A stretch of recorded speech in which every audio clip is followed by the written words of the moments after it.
Olá, meus amores, meu 8º ano lindo da mediação tecnológica. E aí, galerinha, como é que vocês estão? Tranquilo? Belezinha? Caminhando aos pouquinhos e firmes? Sim? Então, galera, hoje nós vamos ter mais uma aula de espanhol. E na nossa aula de hoje nós vamos falar sobre o muy e o mucho.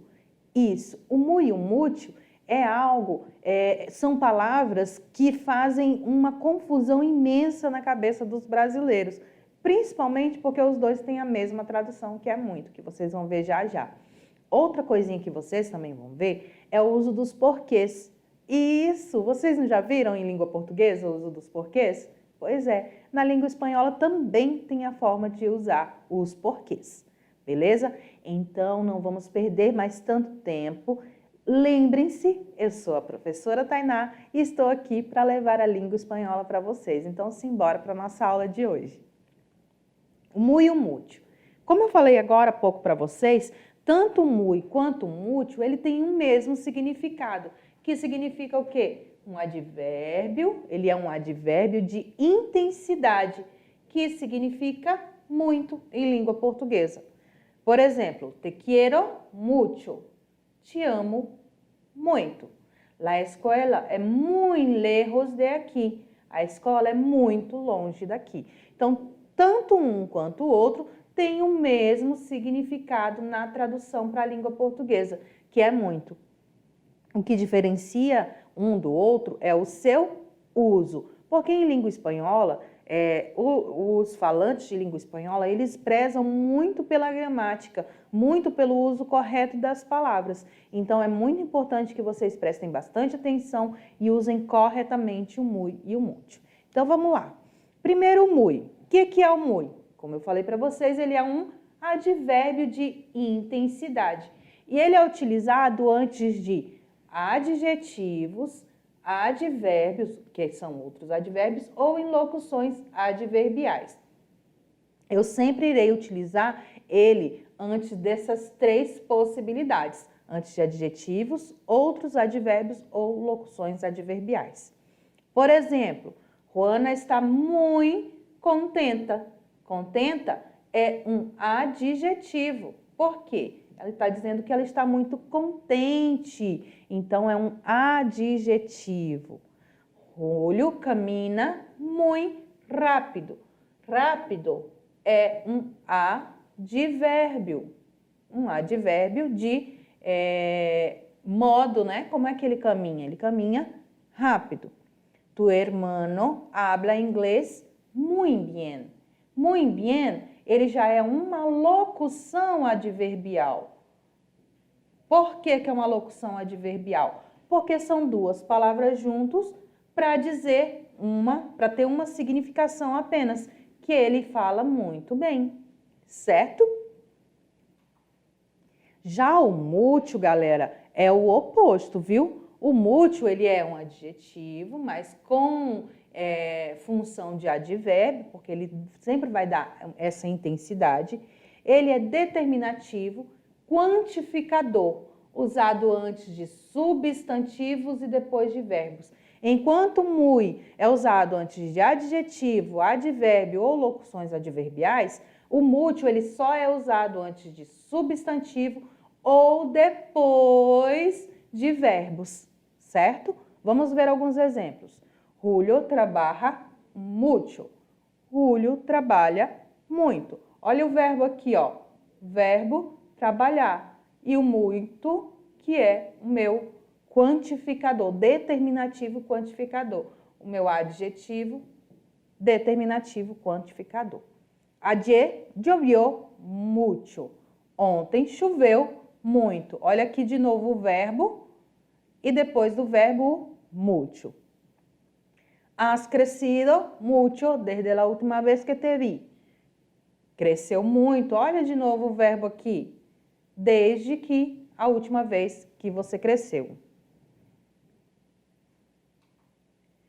Quando o mucho ele vem antes de substantivo, ele vai sempre concordar com o número do substantivo. Nós vimos aqui quando ele concorda quando ele vem depois de verbos, tá? Aqui é depois de verbos. Mas tem o uso dele antes de substantivo.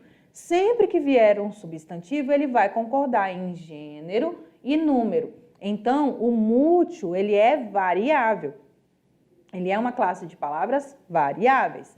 Ele vai concordar em gênero e número com o substantivo a qual ele se refere. Se o substantivo for feminino, ele vai ser feminino. Se for masculino, ele vai ser masculino. Singular vai ser singular e se for plural, vai ser plural.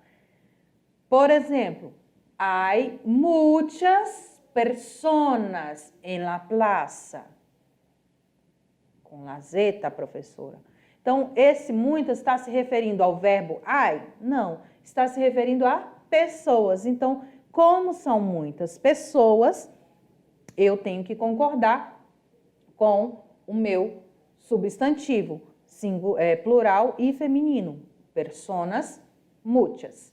Tengo muchos libros. Tenho muitos livros. Também ele vai concordar com o meu substantivo, que ele está se referindo a livros.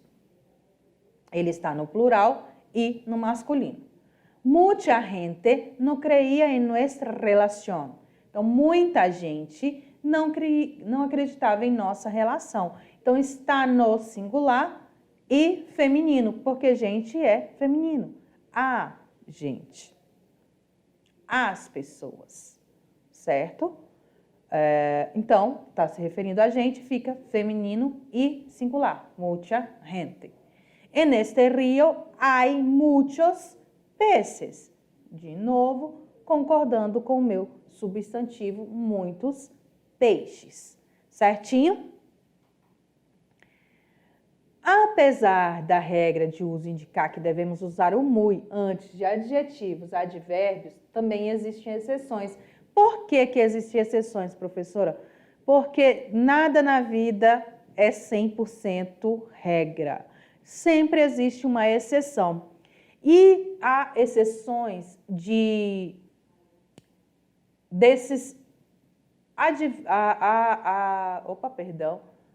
esses adjetivos. Se o advérbio for, advérbios, for antes, depois, maior, menor, melhor, pior, eu não vou usar o muy, eu vou usar o mucho, certo?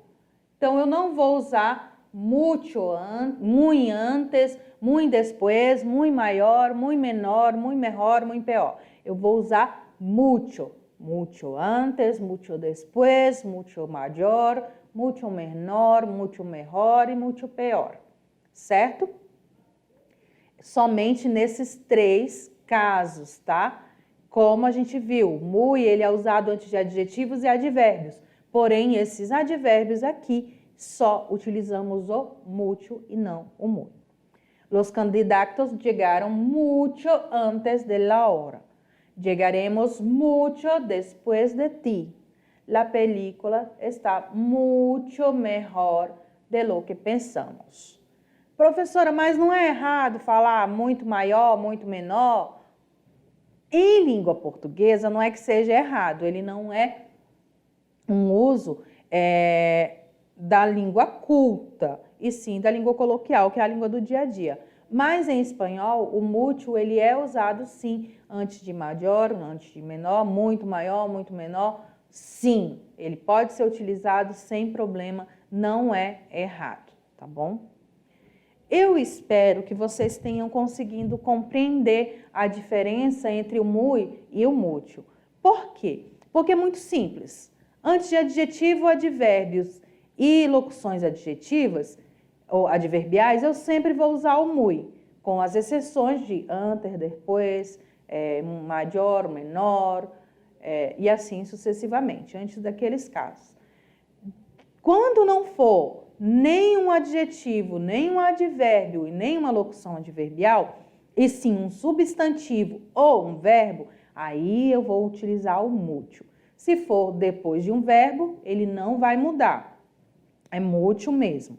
Mas se for depois de um substantivo, ele sempre vai concordar com o substantivo, beleza? Então, nós temos muy, invariável, E temos o mucho variável para mucho, muchos, mucha, muchas. Beleza? Então, vamos agora para o uso dos porquês. Simbora, então, lá ver o nosso slide do uso dos porquês. Somente o porquê. Ah, tá. Nós temos a mesma regrinha. A diferença é que o acento do porquê da língua portuguesa é um acento circunflexo. E em espanhol, nós não temos esse tipo de acento. Nós só temos um acento, que é la tilde, que é um acento diferencial. Então, o porquê acentuado em língua espanhola é com la tilde. Vamos lá. Porquê separado e com acento. Ele somente é usado em expressões interrogativas, diretas e indiretas. Por é uma preposição e que, com a tilde, é um pronome interrogativo. Na hora que eu passei aqui, eu acabei apagando. Então, que, com a tilde, é um pronome interrogativo, enquanto por é uma preposição. Vamos ver aqui um exemplo de interrogativa direta. ¿Por qué estás tan lejos de nosotros? Olha aqui o meu porquê separado com acento. E numa frase interrogativa indireta, não sei por que está tão lejos. A mesma coisa, ela é uma palavra interrogativa, mas indireta. Indireta por quê? Porque ela não vem com os sinais de interrogação. E aí você fala, professora, por que mesmo? Eu não lembro por que mesmo que a gente usa interrogação de cabeça para baixo na frente da frase em língua espanhola. Vamos lá de novo. Nós utilizamos a interrogação de cabeça para baixo para indicar ao meu leitor que é uma pergunta.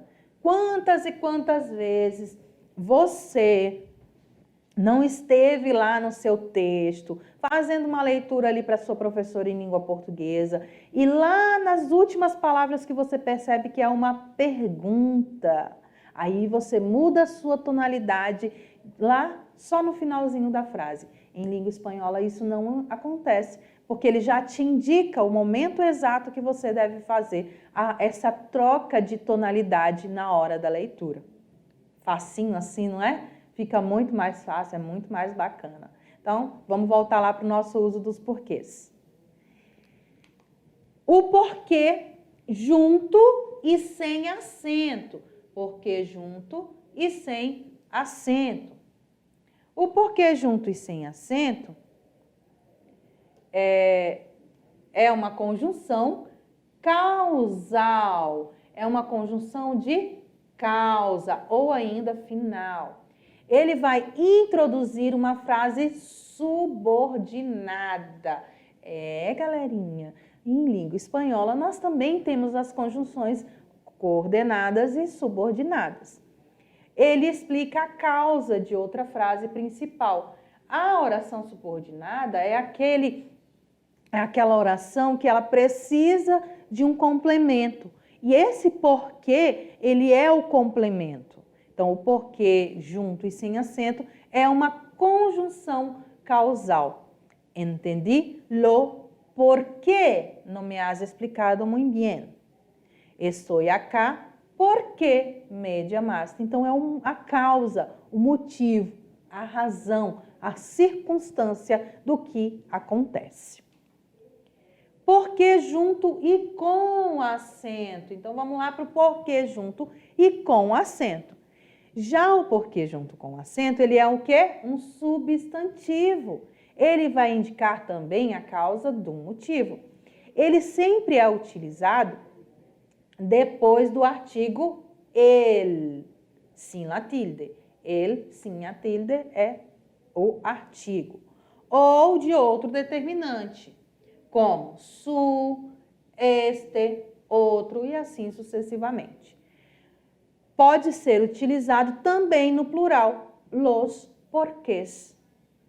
É igualzinho o uso da língua portuguesa, só que aqui eu coloquei com acento circunflexo, e não é acento circunflexo, e sim la tilde. Ella siempre dice que não sabe lo porquê de sus actos. Olha aqui, ó. o meu artigo na frente.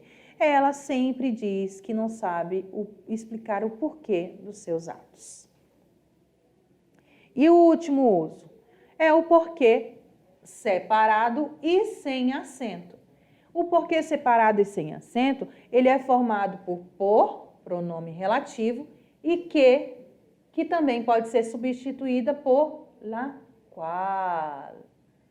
Perdão, ele é formado pela preposição por e pelo pronome relativo que, e pode ser traduzido por o qual ou a qual, ou ainda ser substituído em língua espanhola por el cual e la cual. Me confesó su preocupación porque sus hijos pudieran enfermarse. Eita, que a cabeça da professora hoje está confundindo espanhol com português e misturando tudo. Me confesó su preocupación porque sus hijos pudieran enfermarse. Então, ele confessou e explicou a sua preocupação pela qual os seus filhos não puderam ir, ou eles não puderam não, eles puderam ficar doentes. Resumindo tudo o que eu falei sobre os porquês. Porque junto e sem acento, responde ou afirma. Porque separado e com acento, ele interroga ou exclama. Porque junto com acento, é causa, razão.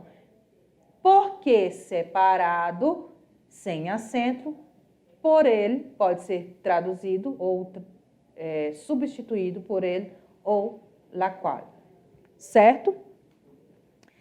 Essa é a nossa referência bibliográfica da aula de hoje. Mas, galera, vamos ali fazer um resumão de novo, porque é muito importante que vocês não confundam nadinha do que a gente falou, tá? Vamos lá. Primeiro, o muy e o mucho. Corta para mim, Guilherme. Isso, o muy e o mucho. O muy e o mucho, ele é o muy, um advérbio de intensidade, e o mucho, um adjetivo, que é quantificador ou determinativo. O muy, ele é utilizado antes de adjetivo, advérbio ou locuções adverbiais, beleza? Ele sempre vai vir antes dessas classes de palavra. Já o muito, olha, não estou falando que hoje eu estou confundindo as duas línguas, estou misturando tudo. Já o mútil, ele vai vir antes de um verbo ou depois de um substantivo. Quando ele vir com o verbo, é ao contrário, né? É antes do substantivo e depois do verbo. Quando ele vir com o verbo, ele não vai mudar de gênero nem número. Já quando ele vir depois de um adjetivo ou antes de um adjetivo, não substantivo, ele sempre vai concordar em gênero, número e grau com esse substantivo. Exceto aquelas 6 palavrinhas que ela vai admitir o mútil ao invés de muito. Já os porquês, porque junto sem acento, responde ou afirma, igualzinho na língua portuguesa. Porque separado e com acento, vai interrogar, fazer uma pergunta ou exclamar. Porque junto com acento é a causa ou a razão, ele é uma conjunção subordinada. E porque separado é o motivo, a causa, a razão ou a circunstância. Beleza, galera? Então, foi um prazer estar em mais uma aula com vocês e nós nos vemos na próxima aula. Um beijo e hasta pronto!